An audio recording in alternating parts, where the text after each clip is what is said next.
रोहित की दीदी समीक्षा की शादी अर्पित से हुई थी। रोहित 20 साल का था जो कि अपना पूरा दिन मोबाइल पर ही निकालता था। कभी पबजी खेलता तो कभी यूट्यूब चलाता।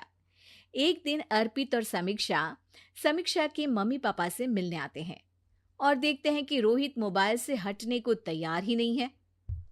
अरे रोहित, तुम्हारी तो आईआईटी की परीक्षा है ना? तुम तैयारी नहीं कर रहे हो परीक्षा की? वो सब तो मोबाइल पर ही हो जाएगा। ये देखिए, ये है गूगल।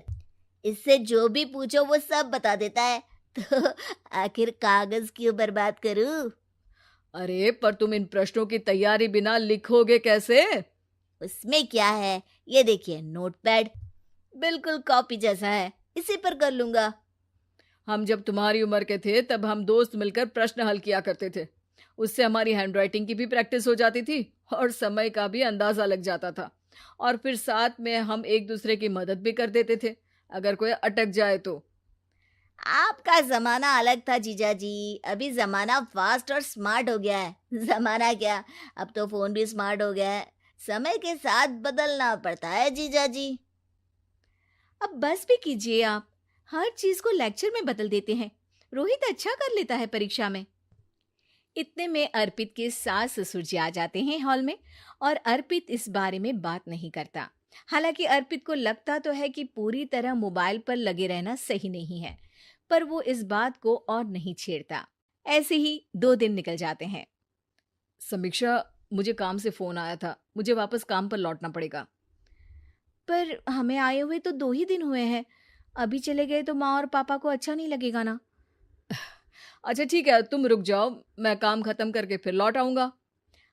एक काम कीजिए ना, परसों रोहित भी परीक्षा के लिए निकलेगा, आप उसी के साथ निकल जाना। दोनों वैसे भी बात नहीं करते, साथ में जाएंगे तो हो सकता है आप लोग आपस में बातचीत भी करने लग जाओ। आह, ठीक है, मैं काम को 2 दिन टाल सकता हूँ। उसी रात जब सब खाना खाने बैठे थे तो अर्पित अपने जाने की खबर बाकी लोगों को बताता है। मुझे काम के लिए वापस जाना होगा। अरे बेटा, पर अभी तो तुम आए हो, इतनी जल्दी चले जाओगे? नहीं माँ जी, समीक्षा यहीं रहेगी और मैं जल्दी काम खत्म करके वापस आ जाऊंगा। अब ठीक है, काम भी जरूरी है। वैसे कब निकलोगे बेटा? 2 दिन में। मैंने सुना है कि उस दिन रोहित को भी परीक्षा के लिए जाना है, तो कल मैं दोनों की टिकट करा लेता हूँ बुक।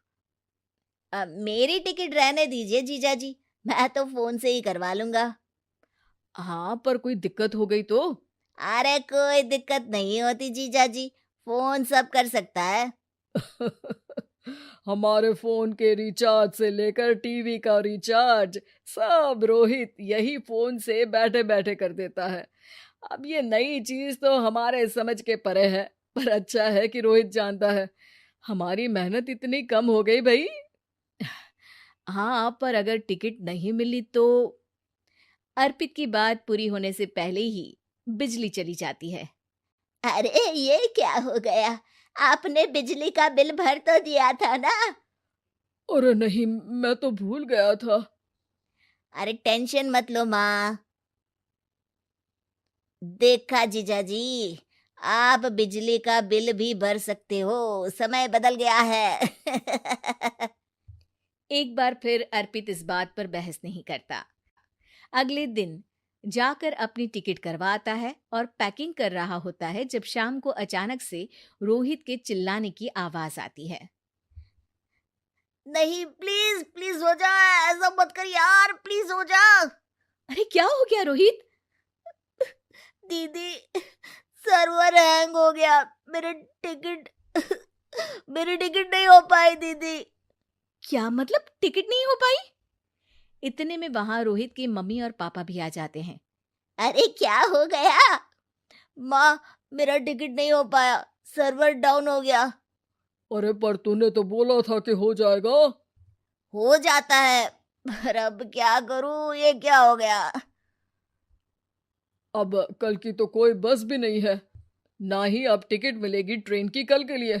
मुझे तो कोई रास्ता नहीं दिख रहा। अब फिर लगता है मेरा ये साल बर्बाद हो जाएगा। घर पर एकदम से दुख का माहौल छा जाता है और सब रोहित को डांटते हैं, पर इतने में अर्पित वहां आ जाता है। आप सब रोहित को क्यों डांट रहे हैं? आपने ही तो उसे बढ़ावा दिया था ना।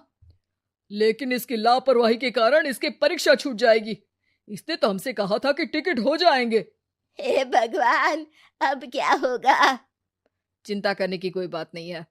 मैंने एक एक्स्ट्रा टिकट करवा ली थी। मैं समझता हूँ कि मोबाइल हमारा ही काम आसान करने के लिए है, पर उस पर ही पूरी तरह से निर्भर होना तो गलत बात है ना। रोहित टिकट को देखकर बहुत खुश हो जाता है और जोर से जाकर अपने जीजाजी के गले लग जाता है।